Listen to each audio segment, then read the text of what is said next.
Ang kalibutan karon nangandoy gyud og kalipay, unya sa ilang pagpangandoy og kalipay naningkamot gyud nga isalikway ang mga kasakit. Mao na nga usalas example ana kani kunong kaminyoon, kuan man gining kaminyoon, makalipay man gina siya pero naa sad nay kasakit. So ang gibuhat karon magminyo, ang uban gani magpuyo-puyo para makatilaw sa kalipay sa kaminyoon, nyag mo grabe na gani kasakit, divorce dayon. Mao na ang Pilipinas na lang kuno og ang Vatican City maoy way divorce bill. Ang tanang mga nasod tibuok kalibutan na anak kunoy divorce bill. Nya nga ato dinhi murag duol-duol na sad. To naman sa kuan, naman sa Senate. So hapit na sad usa na lang gid unya ang Vatican na lang. Kay kasagaras nagpuyo dito mga pari mga madre tingali, ala way minyo ay wa say divorce. Mao na maningkamo ta pagkabot og kalipay nya isalikway ang kasakit. Lain na sad kana kunong magdog ng babae og lalaki, kanang sexual activity ba, lami gyud kuno kay na makalipay na ambot wa kasuway na. Kamo no mo nang daghan kayo karon ang mag premarital sex sa mga batan-on, mag extramarital sex kanang kabit-kabit, napagyoy same sex union, kay lami gyud kay nang sex. Pero ang pagdawat sa bata nga bag-ong matao kapoy makaguol para sa kalibutan karon mao nang kusog sa kaing abortion. Kusog kaing abortion. Matod pas Google, based on WHO nga record, adunay average kada tuig nga 73 million induced abortions in the world every year.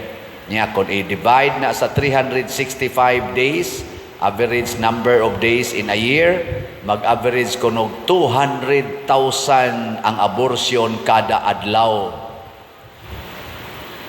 Mao ba na? Sakto ba na nga pamaagi aron malipay ta, isalikway ang kasakit? Pink ang atong gisulob karon. Ang ato sang kandila, tulo na kabuk atong Advent wreath, tulo na kakandila ang gidagutan.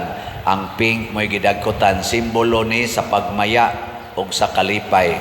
O unsa man gyud tinuod nga makalipay nato, matod pa diri sa atong tubag sa Salmo o sa unang pagbasa, hasta sa atong ikaduhang pagbasa, gasigi jud ingon paglipay, paglipay. Unsa may rason?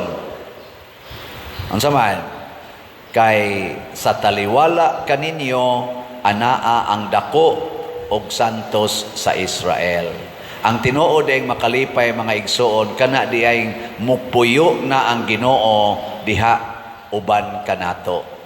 Sige linga imong tupad ingna nana ang Ginoo diha nimo. Nana?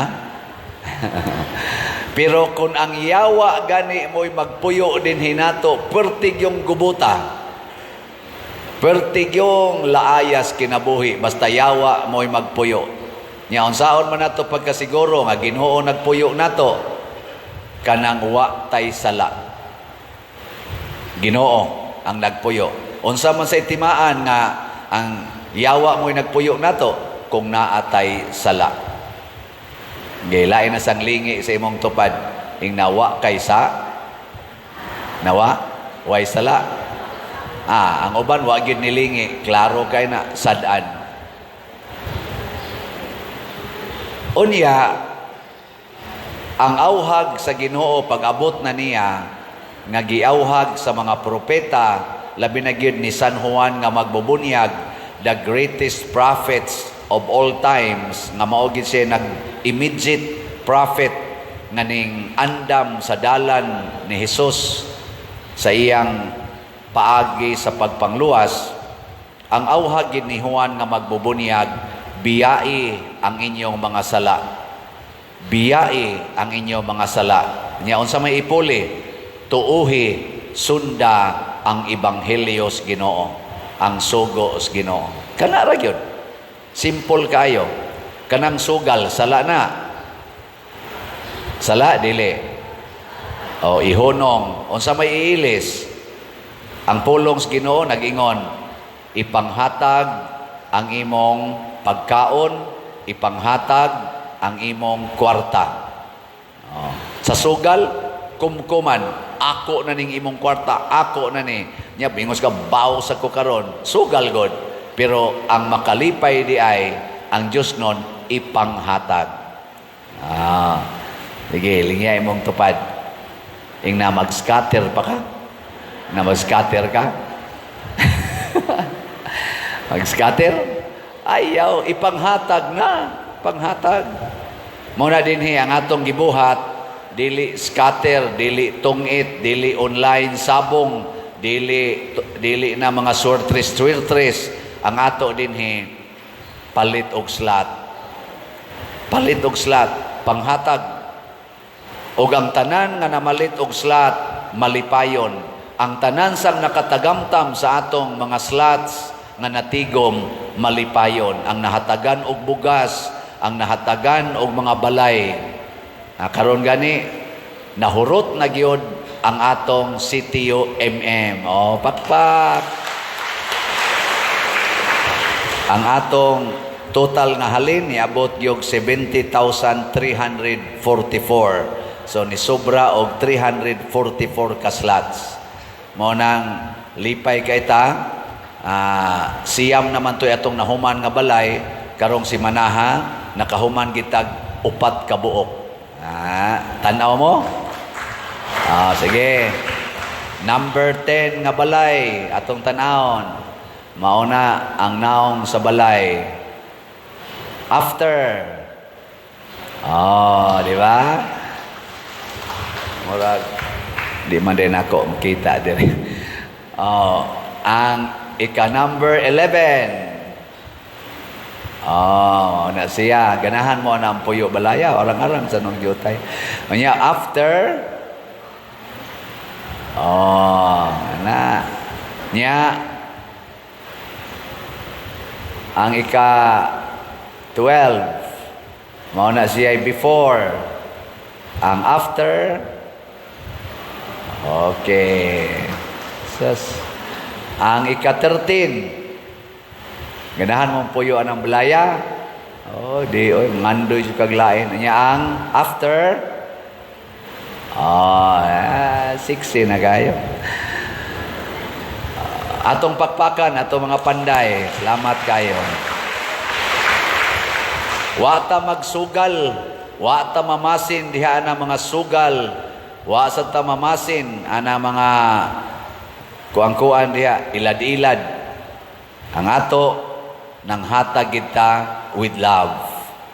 Ang ato sang SBF dag para sa atong kumbinto, human-human na rabagid atong kumbinto, naapatay 14,059 ka slots, tag 500 pesos. 45,941 ang atong halin. Yan nasa ni 16 slot challenge, niabot na sa 339 ka 16 slot challenge. Nisugod nag-operate ang atong elevator. Sad to say, na ay depikto. Ang naatlan rabas depikto, maura bagay pag-testing nako ni sakay ko dito. Gikas 4th floor. Testing fa there. Kay mag-load testing ta. Uno may kabuok. Pag andar yung hunat na gina, pug niya, umot o kalit ba? Na kung ano man siya, overload ni Father. Unsay overload nga, dipiktoso man day ang inverter. May gay kuno kay wa mi gilahos nga tos ubos. O gilahos pa, awa na, gibilaran na unta ni Ron. Among sa to, kunuhang nindot nga elevator. Mo nang, gi-communicate nila sa supplier, ilisan, mudagan pa kunog mga 2 weeks gikan karon. Una pa na ma-replacean. So nakahuna-huna ko nga inig-replace ana, mo testing naman sa load, kamo na lay akong patesting. Di ko mo testing na, marami akong nagatilaw tagam ato. Kupot ko ko na dito sa 4th floor gikan, busda ka nga to, kotong ground floor. Kamoy testing ha? Mo announce lang niya ako nga aning udlawa testing, load testing ba? Mana. Pero bisan pa man ana, malipay ta kay hapit na gid siya mahuman. Diri na finishing touches na lang ato. Trabaho na to ron ang atong kitchen. Ato dito mga finishing touches na. Salamat kaayo pero napatay bayronon. Unya ang atong bag-ong slot kaning Santo Niño's Healing Gifts is in HG para ni sa ato karong Christmas celebration og sa Pista Senior na maligya tag 40,000 ka slots na ay 1,033 pa ang atong halin na pay 38,967 ka slots nga tag 100 pesos per slot. Nya do na sa ni siya gyapon challenge, hilig man tag challenge 25 slot challenge kay kuan maron Jubilee year 2025. Nya 25 slot challenge tag 2,500 per challenge.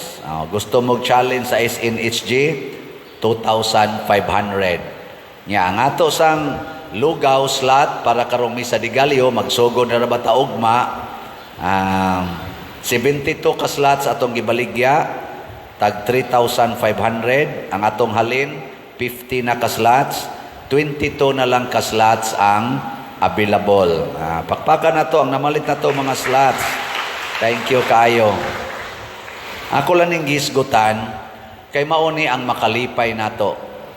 Wa pay namalit og slot dinhi nga wa mo testimonya nga wa malipay. Bisan pagtan-aw nato ilang kinabuhi nga murag gidimalas pag humagpalit og slot sama adtong nipalit og slot nga cancer free.